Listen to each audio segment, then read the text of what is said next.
Think of your favorite TV series or movie and how much it would probably suck to be an important character in the story. In fiction, characters seemingly get no breaks and are put in perilous situations on a daily basis. However, even if the character is doing their best and really has adapted to thrive in the world around them, authors love throwing curveballs that derail their mental state. And if they're good enough, they'll properly represent the human psyche and accurately show the process of a character snapping. One of the aspects to accuracy in this endeavor is recognizing the three main scenarios that usually play out and which one fits your character best. Before we continue, remember to like and subscribe, and I'd also like to offer some spoiler warnings, so if you really care about that stuff, you can go watch what's on this list before this video. The first scenario is titled Rage and Determination. At its core, it's when you will get rid of anything in your way using whatever means possible. My first example of this is Rick from The Walking Dead right at the end of season 4. I'll try not to get too deep into it, but let's just say Rick has been having an extremely bad time lately, and is at one of his lowest points in the series. Things finally start looking up when they hear of a safe haven called Terminus, and that it's not that far away. Rick's group starts heading for it, but in the middle of the night, a group they had run into earlier ambushes them. Oh, dearie me. You screwed up, asshole. A gun is held to Rick's head, while weapons are trained on the rest of his group. Rick then watches as some weird dude grabs his son out of the car he's in and holds him at knife point. The guy starts touching on his son, and Rick heats the fuck up and demands them to stop. Let him go. The pedophile continues, and Rick jerks the gun trained on him away and it fires. Rick tries to get up in the middle of the confusion and take the man out, but he's quickly beaten to the ground. Barely conscious, Rick hears his friends getting the shit beat out of him, and shots being fired. This finally gets him to completely snap, and he gets up sluggishly and then out of nowhere rips off one of the gunman's neck with his teeth.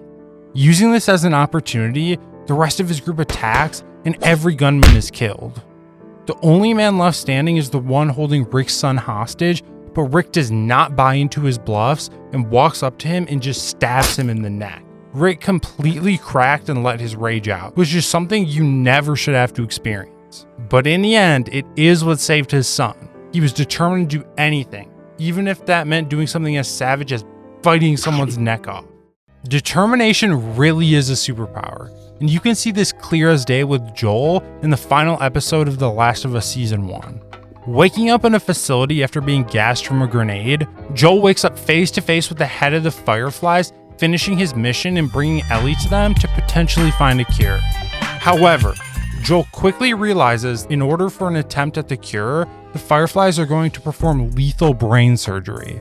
Unable to cope with a reality where Ellie isn't alive, Joel snaps and demands to be taken to Ellie, which causes him to get his ass knocked to the ground by the guards. Please, you don't understand. I do. The Firefly leader explains she has no other choice but to do this and orders the guards to take Joel to the highway and leave him there with his stuff. While he's being transported, Joel steals a gun from one of the guards and uses it to kill both of them. Only seeing red, Joel starts killing anyone and everyone around, even people who are unarmed or have surrendered. He becomes a killing machine and storms into the medical procedure room and kills the surgeon trying to perform the surgery, and only spares the other two because they cooperated. Joel was so determined to save Ellie and so filled with rage that he wiped out a building of people that were just his comrades moments ago. If this isn't a perfect depiction of what someone is capable of when they snap, I don't know what is. Moving on, the second scenario is despair, and it results from a character losing it while not having the power or ability to change the situation. A great representation of this is Luffy during and after Marineford.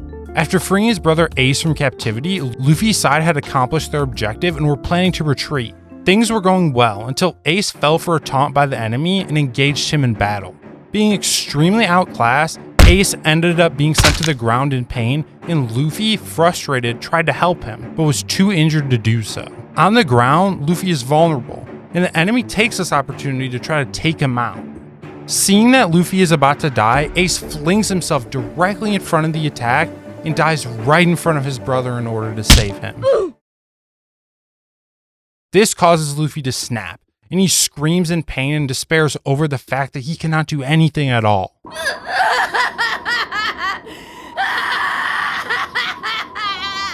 Jinbei and another ally, Marco, shield Luffy from further attacks, while the fight still rages and manage to get him away from the battlefield. For the first time in the entire story, Luffy truly questions his own strength, and the despair further sets in.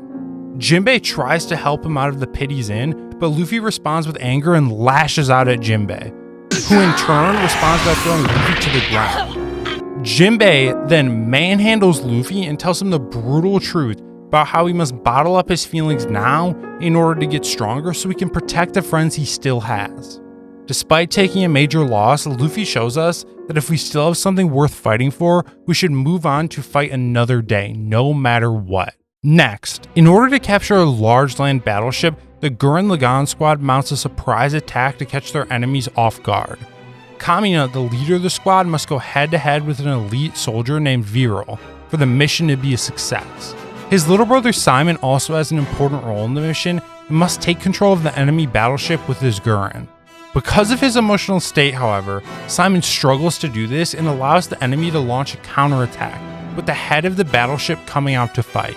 Kamina takes lethal damage in the encounter, but manages to hang in long enough for Simon to combine with him and for them to defeat every single enemy.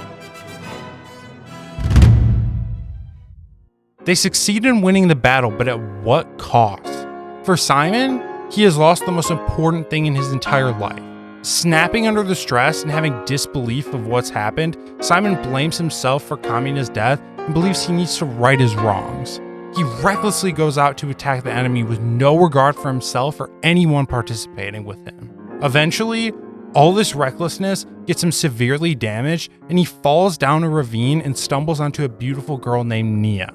She is the beginning of a long journey to repair the hole in his heart, and his behavior starts gradually improving with her around.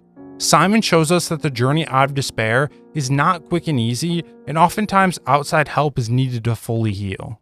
The third and final scenario is called loss of control. This is when you essentially go completely insane and lose your sense of self. People observing you might think they are witnessing a monster or animal instead of a human being. Hired for a job, Mob must try to rid a girl named Minori of a powerful spirit named Mogami. Mogami turns out to be extremely powerful, however, and the only way to get him out will be to go inside Minori's head with him. Mogami tries to flex his powers against Mob, and they battle inside her mind, with Mob seemingly crippling him. Mogami, however, has been faking the whole time and lectures Mob about his powers, explaining how he led him into a trap. Unable to use his powers, Mob is then thrown into an alternate version of his world. Mogami watches him struggle in school as he plays the role of the outcast and narrates his entire life. これらの登場人物はすべて実際にいる人間をそのまま再現したものだ。つまり君は今、環境さえ違えばこうなったかもしれないというパラレルワールドを体験している。6 months quickly pass, and Mob is still without his powers and struggling in society. As he's getting beat up, Mogami gives him power again and tells him to strike against those who have wronged him. One of the kids fights back against Mob, and this completes his transformation into a being like Mogami. However, right before he kills the kid, his friend Dimple manages to come in from the outside world and try to talk him out of it. Dimple succeeds, and Mob starts to fight back against Mogami. While they fight, Mogami continues to try to influence Mob and poison his mind, but it doesn't work. Mob is now even firmer in his resolve that he'll only use his powers to save people. Mob uses this positive emotion at 100% to annihilate Mogami, but now without a vessel, the spirits contained inside of him come out and try to consume Mob. Mob fights back and is determined to exorcise every spirit there, but no matter how hard he fights, it seems he cannot win. Pushed to the absolute edge, and in order to prove his ideal is superior to Mogami's cruel way of thinking, Mob moves forward and transforms into an unrecognizable being. He's gone beyond 100% and is currently unquantifiable. Using this new power, Mob saves Minori and is able to return to the real world. Mob showed us twice how a character can lose control and become a monster, and that the energy fueling them is able to come from either a negative or positive place. Pushed to the brink even when he became a monster, Mob still held the moral high ground and was unstained by his opponent.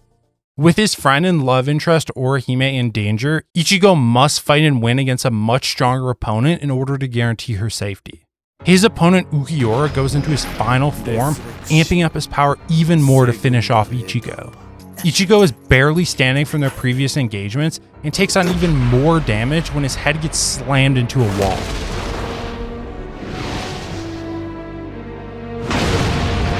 Ichigo continues to struggle and puts on his hollow mask, even though he knows his opponent is much superior.